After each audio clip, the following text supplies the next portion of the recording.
lui amena des petits enfants afin qu'il les touchât. Mais les disciples reprirent ceux qui les amenaient.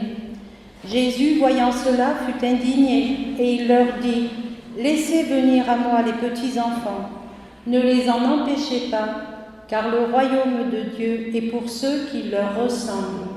Je vous le dis en vérité, quiconque ne recevra pas le royaume de Dieu comme un petit enfant n'y entrera point. Puis il les prit dans ses bras, il les bénit et il leur imposa les mains.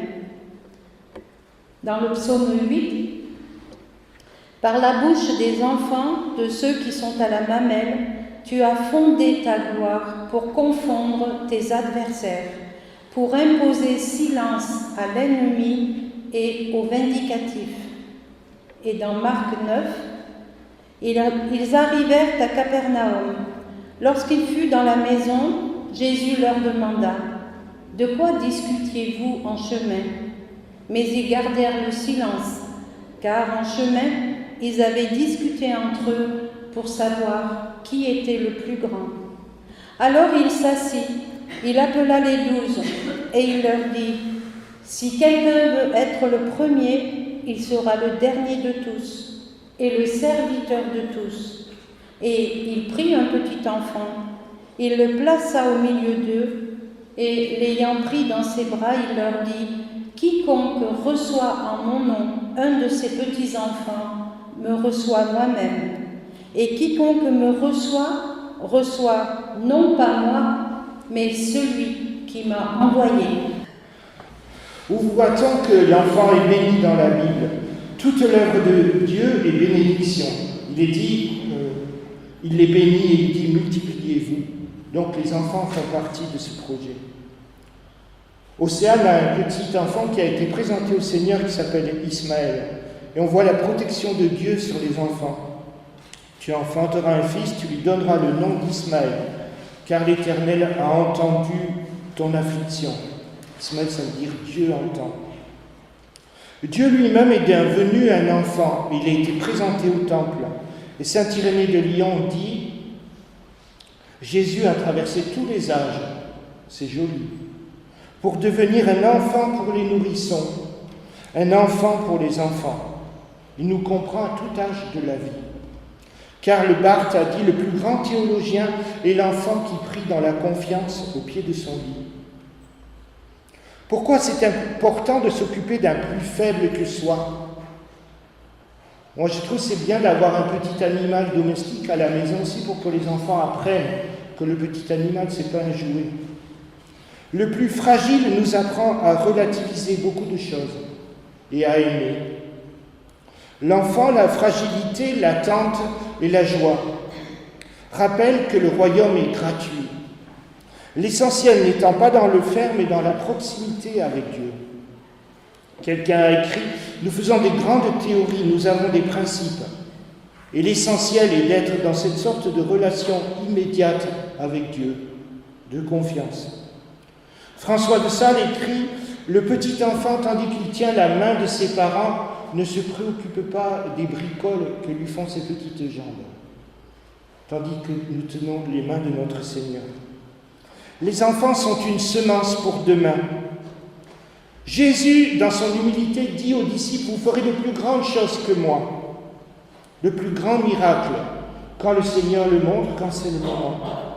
Oui, les enfants nous dépassent. C'est pour ça que c'est aussi important d'apprendre aux enfants à grandir dans le domaine des arts, à apprendre la musique, apprendre pourquoi pas la peinture, la danse. L'escrime, c'est une autre époque peut-être.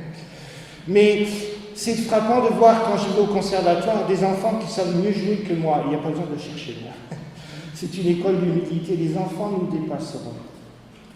Les enfants œuvrent pour le Seigneur. Myriam a veillé sur son petit frère Moïse. Elle trouve même pour lui une solution, indiquée par le Seigneur. Il sera adopté par la fille de Pharaon. La jeune fille esclave a évangélisé son maître, et Naaman est guéri. C'est pourquoi la transmission de la foi est importante. Et dans le repas de Seder, la Pâque juive, le plus petit, c'est le plus jeune des enfants qui doit questionner les parents. Pourquoi est-ce que cette soirée est différente des autres ?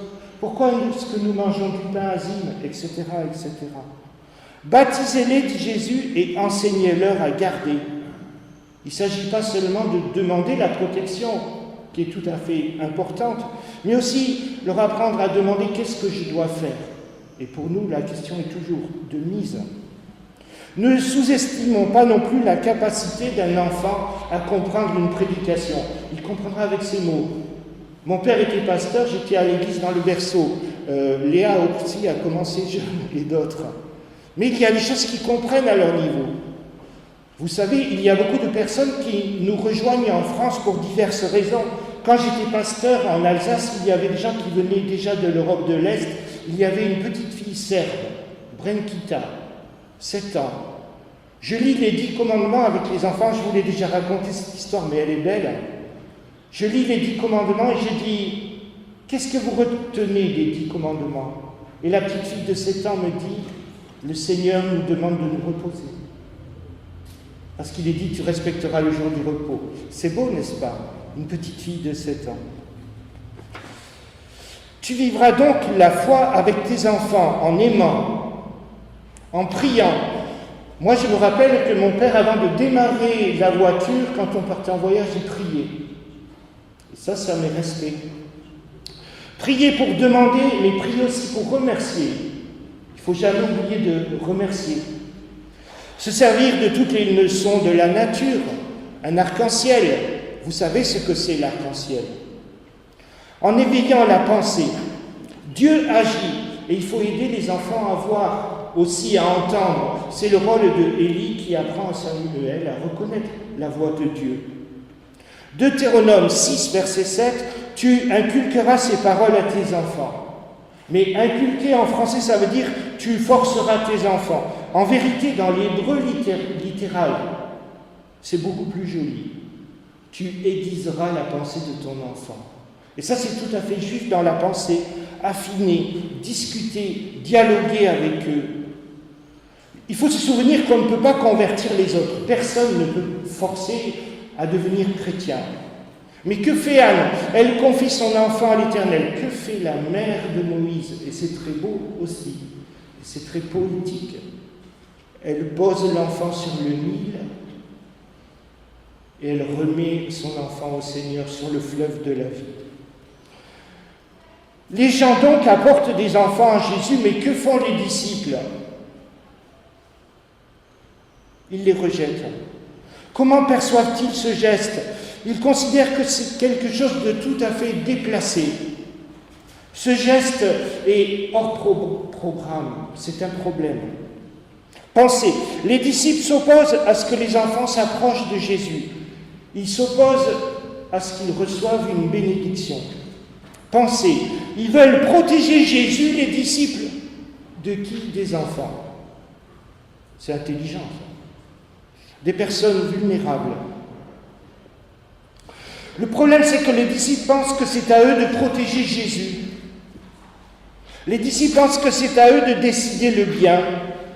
Mais, dit-il, c'est pour la gloire de Dieu, c'est pour défendre l'Église, chassons les enfants. Et patatras, quand Pierre prend son épée pour protéger Jésus, patatras, quand les disciples renvoient les enfants, que voit-on? Les enfants sont plus considérés comme des objets que des sujets, ils dérangent. Va-t'en, on parle entre adultes. La femme adultère aussi est considérée comme un objet de désir ou objet de rejet. Que fait Jésus? Il veut une relation, il veut dialoguer avec des êtres. En accueillant les enfants, Jésus prêche par la parole et par les actes. Et quand la langue nous empêche de parler avec les mots de tous les jours, il y a les actes. Et c'est un bon principe qu'il nous faut retenir. Je ne peux pas renverser tous les appareils autour de moi, faire la révolution par la force. D'ailleurs, le mal étant dans le monde et aussi en moi, est-ce que je ferais mieux moi-même? Jésus, lui, ne l'a pas fait. Il n'a pas fait ce genre de révolution. Mais ce que nous pouvons faire avec l'aide de Dieu, c'est de prêcher par la parole et les actes. Matthieu 18, les disciples se demandent qui est le plus grand dans le royaume des cieux. Vous voyez qu'ils en tiennent quand même une couche. Jésus est en train de faire quelque chose alors de choquant. Il place un enfant au milieu, celui qu'il ne voulait pas voir. Qui est le plus grand? Le plus grand, regardez bien, ce n'est pas celui qui est devant le micro. Bon, je m'en vais. Le plus grand, ce n'est pas celui qui est sur l'estrade. Mais le plus grand, dit Jésus, c'est celui qui accueille le plus petit. C'est celui qui est capable de voir le plus petit, conduit par l'Esprit de Dieu.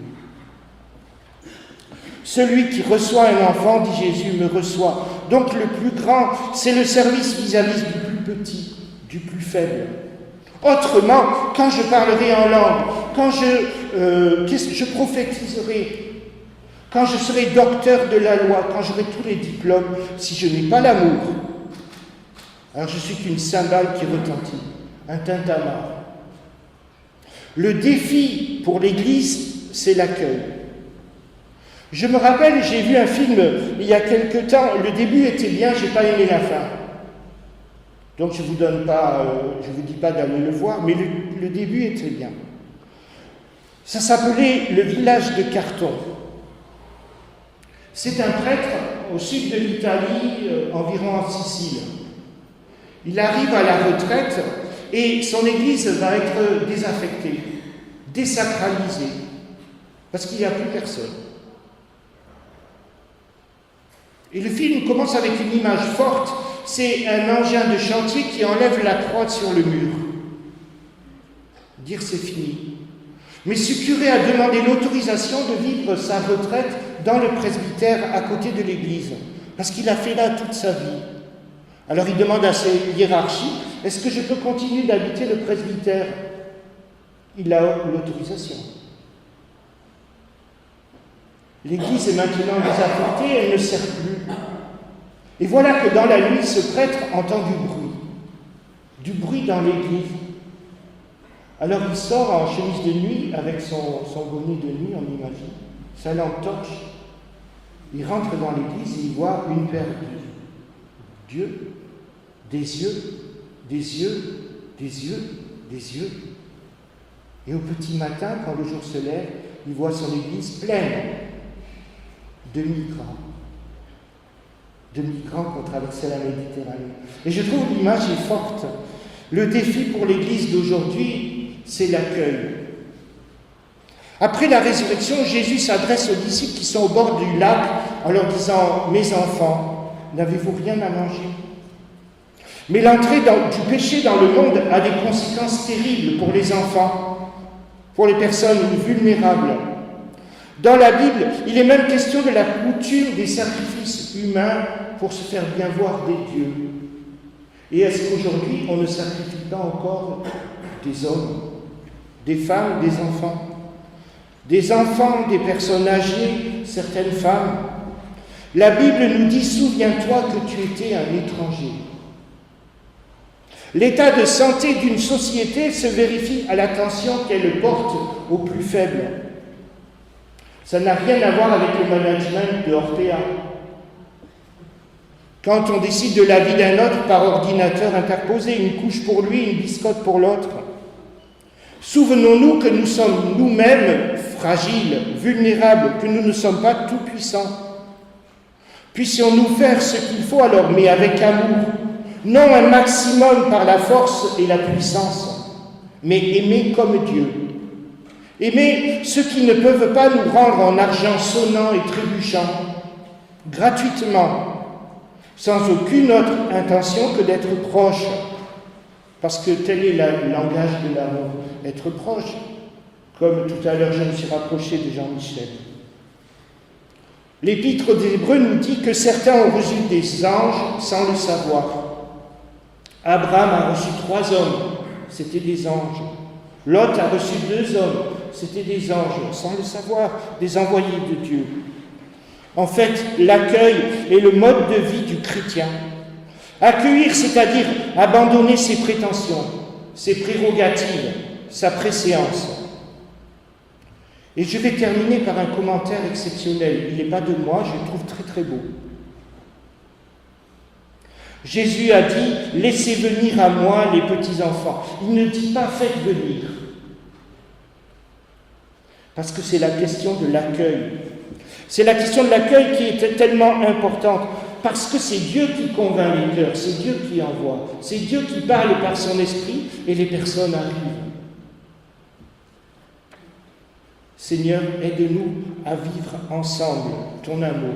Et nous allons les uns les autres vers la Pentecôte, le don du Saint-Esprit. C'est tellement important. La communion, essayer de vivre ensemble, grâce au Saint-Esprit qui touche les cœurs et qui nous rapproche les uns des autres. Merci Seigneur de parler à notre cœur et de nous aider à vivre dans la liberté et la diversité grâce à toi. Amen.